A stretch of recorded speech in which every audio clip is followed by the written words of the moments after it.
STV news ప్రేక్షకులకు సంక్రాంతి శుభాకాంక్షలు.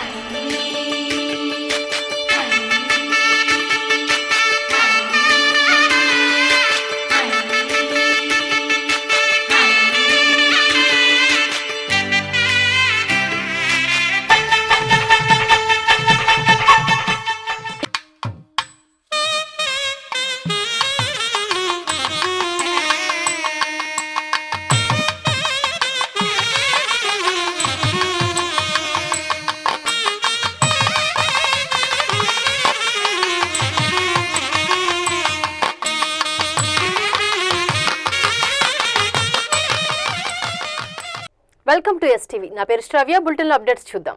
BJP ప్రధాన కార్యాలయానికి చేరుకున్న ప్రధాని మోదీ అక్కడ ఉన్న జర్నలిస్టులను అభినందిస్తూ న్యూ ఇయర్, లోహ్రీ శుభాకాంక్షలు తెలిపారు. అలాగే చలిలో జాగ్రత్తగా ఉండాలని వారికి సూచించారు.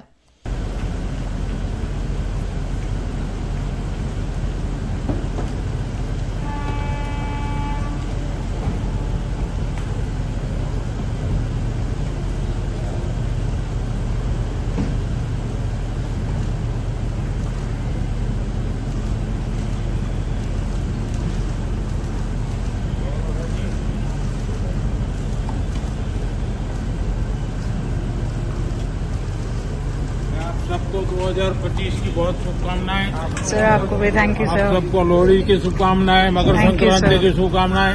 Thank you sir. ठंड में संभालिए भाई आप लोग. हाँ नहीं, कुछ सर पे रखिए, इनको कुछ ठंड में तकलीफ होगी. आप कैसे हैं sir?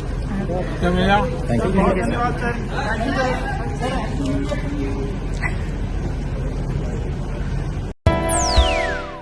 Fun bucket fame Telugu YouTuber Bhargav కు కోర్టు 20 సంవత్సరాల జైలు శిక్ష విధించింది. సాక్ష్యాలను పరిశీలించిన తర్వాత భార్గవ్ బాధితురాలపై లైంగిక వేధింపులకు పాల్పడ్డాడని కోర్టు నిర్ధారించింది. దీంతో కోర్టు అతడిని దోషిగా నిర్ధారించి 20 ఏళ్ల జైలు శిక్ష విధించింది. బాధితురాలికి 4 లక్షల పరిహారం చెల్లించాలని ఆదేశించింది.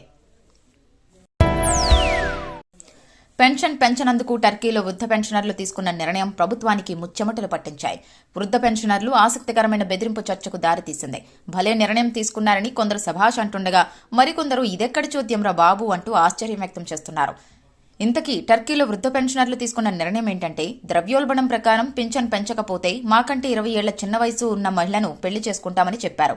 ఇలా చేస్తే మేము చనిపోయినప్పటికీ 40 నుంచి 50 ఏళ్ల తర్వాత కూడా ప్రభుత్వం వారికి పింఛను చెల్లించాల్సి ఉంటుంది. ఫలితంగా ప్రభుత్వంపై అదనపు భారం పెరుగుతుందని వృద్ధ పెన్షనర్ల ప్లాన్. ఈ ముప్పు పెద్ద భారమని భావించిన టర్కీ ప్రభుత్వం వెంటనే పెన్షన్ను 40% పెంచింది. భారతీయ పెన్షనర్లు కూడా అలాంటి ప్రత్యేక వ్యూహాలను అనుసరిస్తే ఎలా ఉంటుందోనని చూడాలి.